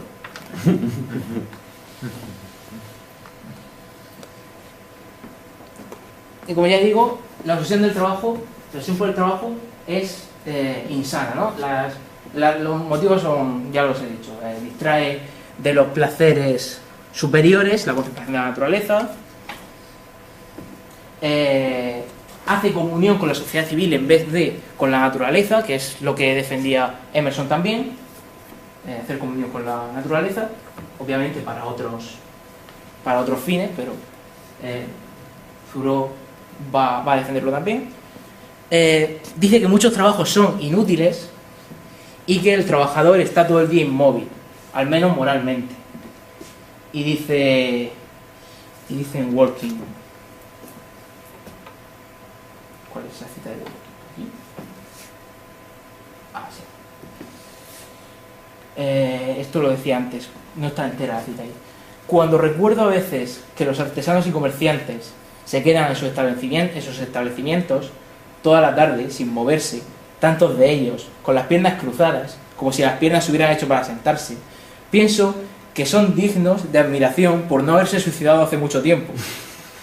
Confieso que me asombra la capacidad de resistencia, por no mencionar la insensibilidad moral de mis vecinos. Eso sí lo ponía. Es decir, ya no solo la resistencia a moverse, sino la insensibilidad moral. No es una cuestión de hacer ejercicio, él dirá en Walking, poco después de esta cita. No es una cuestión de hacer ejercicio, caminar no es una cuestión de hacer ejercicio. Es una cuestión moral, es una cuestión intelectual. Es de acercarse a la naturaleza, de contemplar la naturaleza, la belleza natural, que es la belleza. Esto lo dijo Paca en Estética 2 no hace mucho, que para Thoreau y los trascendentalistas la belleza es la belleza natural, no hay otra belleza. Espera, iba a hacer con el tema de que muchos trabajos son inútiles, afianzan la moral del trabajo. Es decir, que solo sirven para, como yo digo, revolcarse uno en su propia ideología, ¿no? Lo que va a decir al respecto Thoreau en Una vida sin principios es: la mayoría de los hombres se sentirían insultados si se les empleara en tirar piedras por encima de un muro y después volver a lanzarlas al otro lado, con el único fin de ganarse el sueldo. Pero hay muchos individuos empleados ahora mismo en cosas menos provechosas aún. Son más inútiles que tirar las piedras para un lado y después para el otro. Más inútiles que Sísifo, que subía una roca, caía y después la volvía a subir y la volvía a tirar, ¿no? Los trabajos que hacen, a fin de cuentas, son inútiles. Después hablaba de un campesino que está arando solamente, solamente va con el burro para que, ¿no? Y le da el sol y suda y dice, mira, estoy trabajando, ¿no? Pero eso realmente... Bueno, y lo que va a decir Thoreau al fin de cuentas es que el trabajo como modo de vida es una obediencia al Estado, que va a ser la base de su desobediencia, ¿no? Una de las bases de su desobediencia. ¿Y qué va a responder? Bueno, ¿cuál es la solución que plantea él? Primero, ganarse la vida por sí mismo, que es lo que hace en Walden, y segundo, la desobediencia como modo de vida. Desobedecer, pero no en el sentido de desobedecer, como podemos entenderlo ahora, la desobediencia civil como desobedecer en un momento a una ley, o manifestarse desobedeciendo la ley que te dice que no puede romper un escaparate. Eso no es desobediencia civil. Para Thoreau, lo que es desobedecer realmente es, como modo de vida, es vivir sin la necesidad de obedecer. Es decir, llevar un modo de vida en el que no consideres necesario, en el que uno no sienta la necesidad de obedecer las leyes que le imponen, sino las que él mismo considera para sí que son justas, o las leyes de la naturaleza, más bien. Eso es muy existencialista, ¿no crees? Y esto lo llevó a la cárcel.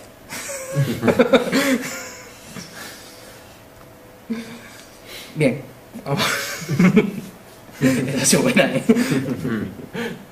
¿Qué?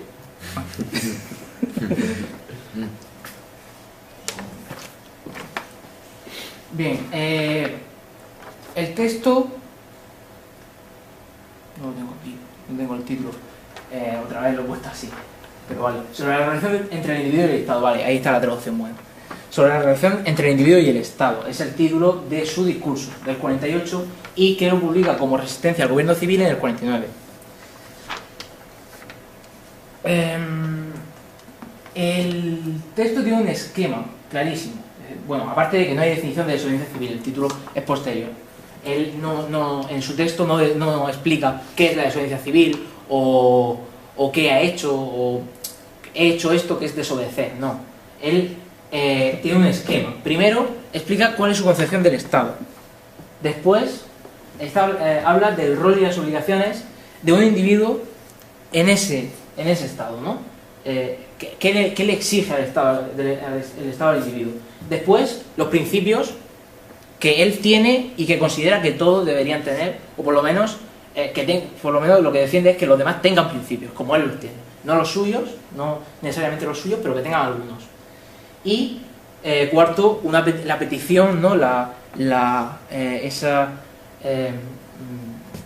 Pide, ¿no? La emancipación del Estado. Emanciparse uno del Estado y no tener la necesidad de obedecer. Esto es la desobediencia pasiva, que es lo que nos decimos ahora, desobediencia civil pasiva, no violenta y tal. Para Thoreau, todo eso que ahora defendemos tal, es vivir sin necesidad de obedecer, no actuar en un momento, sino esto, vivir sin necesidad de obedecer. Vale, y va a hacer estas críticas al Estado. Primero, falta de libertad. Ciudadanos de Madera, esto es por una cita, para acordarme de leer la cita. Esto es de acuerdo.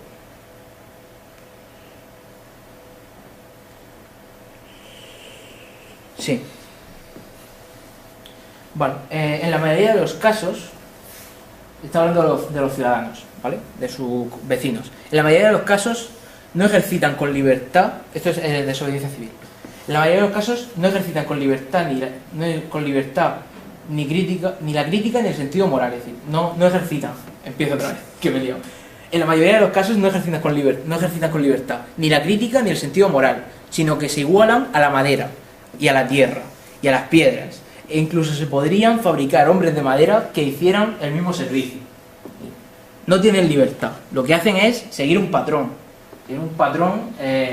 ordenado por la sociedad, pero no tienen libertad, no tienen individualismo, esos no son individuos, no deciden por sí mismos. Segundo, que el gobierno es lejano y no tiene autoridad directa. Esto más bien lo expone en la esclavitud en Massachusetts, y me he puesto la cita porque no es propiamente de desobediencia civil. Dice, la proeza del gobernador consiste en pasar revista a las tropas los días señalados. Le he visto a caballo, descubierto y escuchando las oraciones del capellán. Nunca más he visto a un gobernador.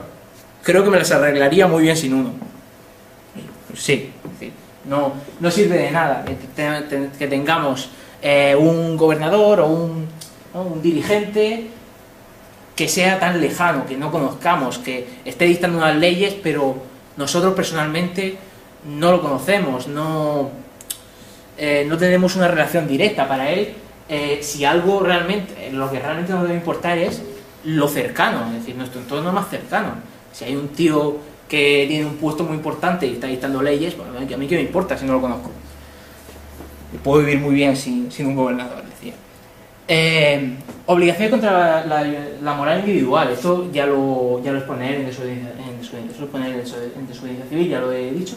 Él desobedece o no tiene necesidad de obedecer porque el Estado le pone obligaciones contra su moral. Entonces, en la medida en que las obligaciones van contra su moral, no tiene necesidad de obedecerlas. Ni esas ni otras. Es decir, las obedecerá según le parezca, en cada caso. Cuáles sean las leyes, imponerlas acaba siendo injusto. Esto también lo he dicho antes. Para Thoreau, cualquier cosa impuesta es injusta. No se puede dominar, no se puede controlar la naturaleza. Las leyes, la sociedad, los consensos, sean cuales sean, esto lo dicen de desobediencia civil, sean cuales sean, son injustos. Acaban siendo injustos. Por muy justos que nos parezcan en un momento, a la larga serán injustos. Y por último, una cita que a mí me gusta mucho, una cuestión que a mí me gusta mucho es que una minoría que se aviene a una mayoría no es siquiera una minoría. Dice aquí, más o menos la cita es esa. Dice, una minoría es impotente mientras se aviene a la mayoría. Entonces no es siquiera una minoría, pero es imparable cuando se opone con todo su peso. Esto obviamente no lo veía bien Emerson, que decía que la mayoría y punto. Aquí lo que tenemos que hacer es controlar y conocer cómo funciona el mundo y estar con las mayorías, que son las que mueven el mundo, conocerlas, ¿no? Él defendía mucho, por ejemplo, Emerson defiende mucho, por ejemplo, la figura de Napoleón y todo esto, ¿no? El poder y el saber convencer ¿no? Bien, por último, la última cita que tengo ya es esta de Desobediencia Civil, porque claro, hay una cuestión, y es que se trata mucho, y es que si es Thoreau o no anarquista. Porque yo he leído muchos sitios que Thoreau es anarquista, otros sitios donde no se dice nada. Realmente no he leído a nadie decir que no lo es, o dar motivos por los que no lo es. Y me parece un error porque no está bien claro. Es decir, no está claro que él sea anarquista, porque él no obedece, pero no dice desobedecer. De hecho, creo que solo usa desobediencia una vez en todo el texto de Desobediencia Civil. Es decir, solo usa desobediencia una vez. Desobediencia, tal cual, no desobediencia civil. Desobediencia. Y es diciendo que sus vecinos siempre obedecen y no saben desobedecer o algo así. Y es lo único, la única vez. Y él no proclama, él no pide que desobedezcan porque no tiene que haber gobierno y tal, sino que queda un poco entre su estilo habitual irónico y tal, y ¿no? Una caricaturización, y no sabe muy bien lo que está defendiendo, ¿no? Más bien parece que le da igual, ¿no? Y dice aquí, yo creo que el mejor gobierno, porque había dicho la frase esta de el mejor gobierno es el que menos gobierna, ¿no? Y dice, yo creo que el mejor gobierno es el que no gobierna en absoluto. Entonces, claro, esto pues no parece que esté diciendo que no haya gobierno, sino que no nos domine, ¿no? Que no nos controle. Pero es un poco anarquista también, ¿no? Y dice, el gobierno es a lo sumo conveniente, pero muchos gobiernos a menudo son, y todo gobierno alguna vez, un inconveniente. Pero no por ello es menos necesario. La gente ha de tener alguna que otra complicada maquinaria y oír su ruido para satisfacer esa idea de gobierno que tiene. Esto es bastante caricaturesco, y la primera también, es decir, en la primera lo que está diciendo es, no, ¿para qué vamos a gobernar poco? Que no gobierne nada, ¿no? Es un poco en broma, ¿no? Y esta también, está no se sabe muy bien lo que está defendiendo, está caricaturizando a esos que defienden que no haya gobierno, ¿no? Y dice después, pero para hablar en sentido práctico como un ciudadano, a diferencia de los que se autodenominan hombres sin gobierno, solicito no ningún gobierno inmediatamente, sino un mejor gobierno de inmediato.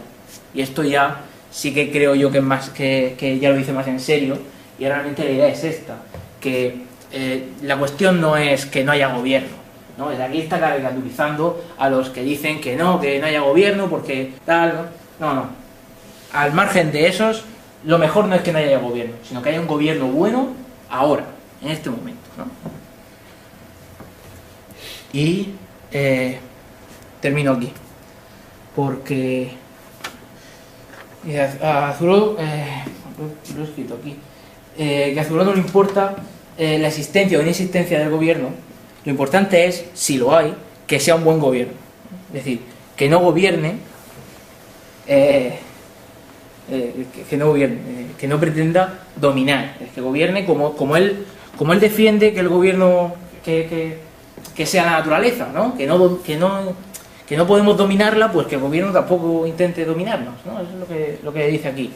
Pero que haya o no haya, que a él le importa un pimiento que haya o no haya gobierno, si lo hay, que sea bueno, y no vayamos a defender así arbitrariamente, no, que no lo haya. Un poco ahí, pero claro, sigo diciendo, el texto es un poco confuso por ese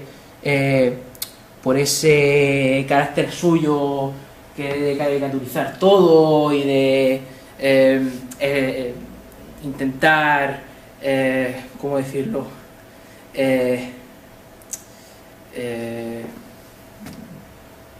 Intentar expresar de forma muy exagerar todo lo que él realmente pues no piensa o no comparte del todo, ¿no? Como si lo defendiera, ¿no? Hasta que al final te das cuenta de que no lo está defendiendo. Y entonces, por eso no me parece adecuado afirmar rotundamente, como hacen algunos, que Thoreau sea anarquista. Y ya está, no sé si hay alguno por aquí que no haya democracia en América. Y ya, los de ensayos, bueno, eso sí lo he dicho, los primeros ensayos y misceláneos, estos son los ensayos de juventud, en el que está el de el espíritu comercial, y que lo estoy pasando yo a PDF otra vez porque se pasó mal, estaba muy difícil leerlo, y ya está.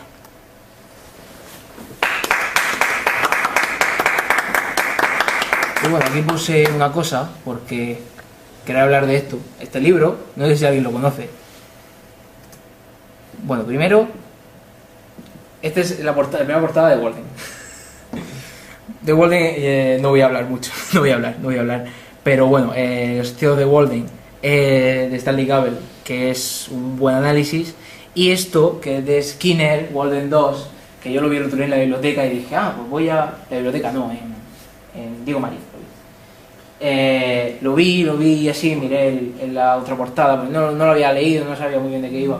Sabía que tenía algo que ver con Walden y digo, voy a mirarlo, y me pareció horrendo y digo, pues lo voy a meter, voy a hablar un poco de eso, porque es una mierda enorme. Realmente no tiene nada que ver con Thoreau, no tiene nada que ver con Walden ni nada. Lo que Skinner dice es que lo que Skinner propone aquí es una utopía, y lo que Thoreau decía no era una utopía. Lo que Thoreau va a defender, lo que defiende Walden, no es vivir de una determinada forma, sino vivir como uno quiera y no atenerse a un consenso, ni siquiera una utopía, ¿no? Que es a fin de cuentas una decisión de cómo se va a vivir. Por eso me parece a mí me chirría lo que pone ahí arriba, que pone millones de escritores ya han descubierto un mundo mejor. Vamos, sí, hostia, ya han descubierto un mundo mejor, toma ya. Un mundo mejor. Suena publicidad. Suena de puta madre. Bueno, pues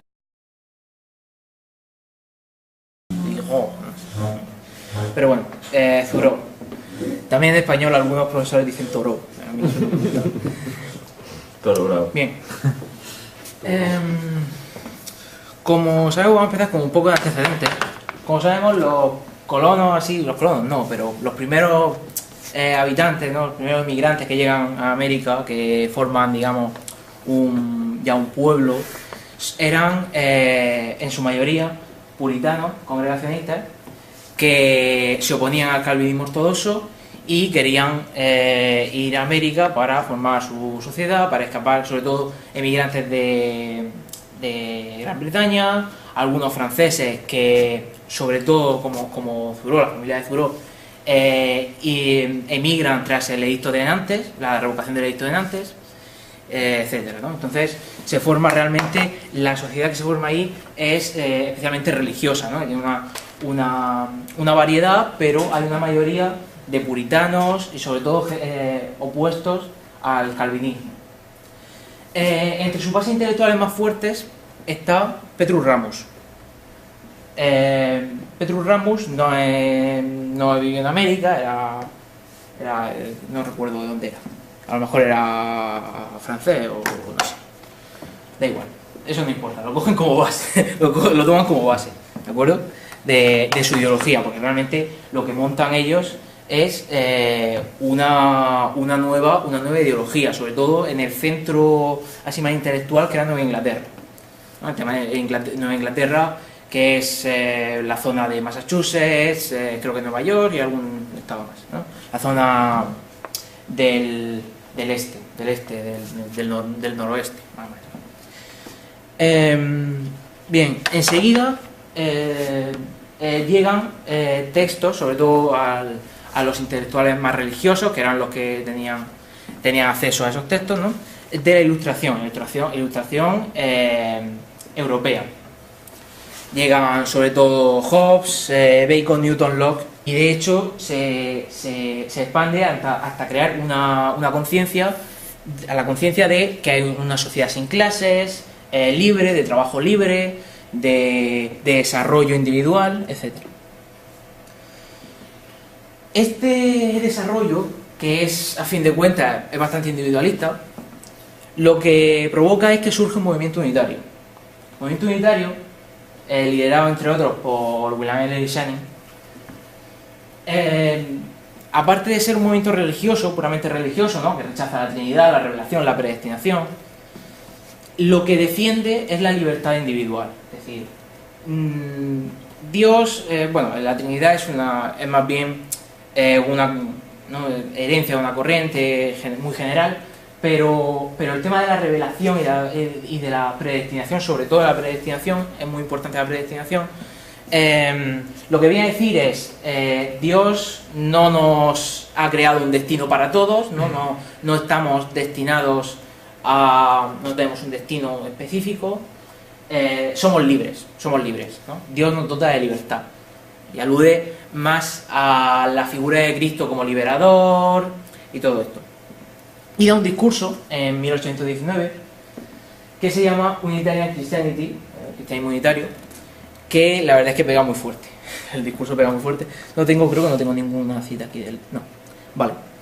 Dentro de este unitarismo surge la primera figura que importante, porque aquí vamos a hablar de Thoreau, pero siempre va a estar presente Emerson. Emerson es un ministro unitario. Pero llega un momento en el que él, que tiene una educación, la verdad, es muy culto, lee muchos autores occidentales, ¿no? Y llega un momento en el que se separa de la religión unitaria y empieza a decir cosas como esta, ¿no? Dice, bueno, esto sigue siendo un poco unitario, ¿no? Porque dice, me crees hijo de mis circunstancias, yo escojo mis circunstancias, ¿no? Sigue siendo, lo llamas el poder de las circunstancias, pero es mi poder. El trascendentalista adopta toda conexión con la doctrina espiritual, cree en el milagro, en la perpetua apertura de la mente humana a los nuevos influjos de la luz y poder, cree en la inspiración y en el éxtasis. Sigue muy a la par del unitarismo, pero aún así chirría un poco. Este no es el discurso más importante que da. Él tiene un... no lo pongo después. Tiene un discurso... vamos a ver si lo digo aquí. No. Vale. Él da un discurso en el 37 o 38, ¿será? ¿O es en el 39? No me acuerdo. Creo que era en el 39 o algo así. O el 38 o 39. Bueno, da igual. Da un discurso en la Facultad de Teología. Lo tendré puesto aquí.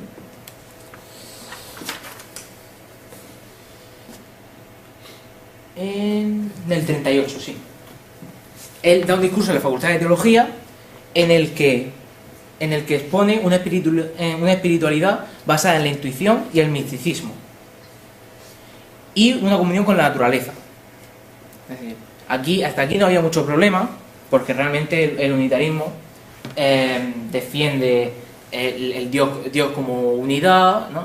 Entonces, digamos que es un poco más panteísta, pero no termina de... Pero claro, aquí Emerson ya en ese discurso empieza a defender la predestinación. Y eso no cuaja con los unitarios. No cuaja del todo porque, claro, los unitarios tenían que criticar la predestinación para defender la libertad. ¿Y qué va a decir Emerson? La conducta de la vida se publica en el 60, pero el ensayo, digamos que es anterior, ¿no? Y tiene ensayos anteriores. Si hemos de afirmar el destino, no estamos menos obligados a afirmar la libertad, la significación del individuo, la grandeza del deber, el poder del carácter. ¿No? Newton, entre otros, tiene mucha repercusión, pero también Hobbes es muy importante. Y se forma lo que es una ilustración americana, que dará pie a la independencia. Aunque después de que llegue la declaración de independencia y tal, digamos que la ilustración fracasa. No hay una fuerza, la ilustración americana no tiene tanta fuerza como para calar en la ideología puritana del momento, ¿no? Más o menos la ilustración en Europa también fracasa mucho, ¿no? Pero bueno, esto era porque no calaba con la religión. Ya en el siglo XVIII, todavía al principio del siglo XVIII, había una mayoría puritana, ¿no? Había una mayoría de puritanos que defendían el contrato social eclesiástico. El contrato social eclesiástico básicamente era que la sociedad estaba regida por unas normas, digamos, de corte político, pero también por la iglesia, pero no por iglesia, digamos, como institución, como en Occidente, sino la iglesia de la zona, ¿no? Iglesias en plural, ¿no? de cada zona, todo bajo la misma ideología, pero diferentes iglesias. Al principio del siglo XVIII, aparece una corriente individualista con bastante fuerza, aunque fracasará también, que defendía el contrato de gracia, que era digamos, la relación directa con Dios, ¿no? Del individuo con Dios, ¿no? La revelación, ¿no? Todo esto. Mientras que los puritanos lo que defendían es que la iglesia es la que dicta. ¿Y por qué? Porque conoce el dictado de Dios y dicta al pueblo, a la gente, ¿no? Y ya está, no hay contacto directo con Dios. Entre estos individualistas surge una corriente que son las New Lights, las nuevas luces, de Jonathan Edwards,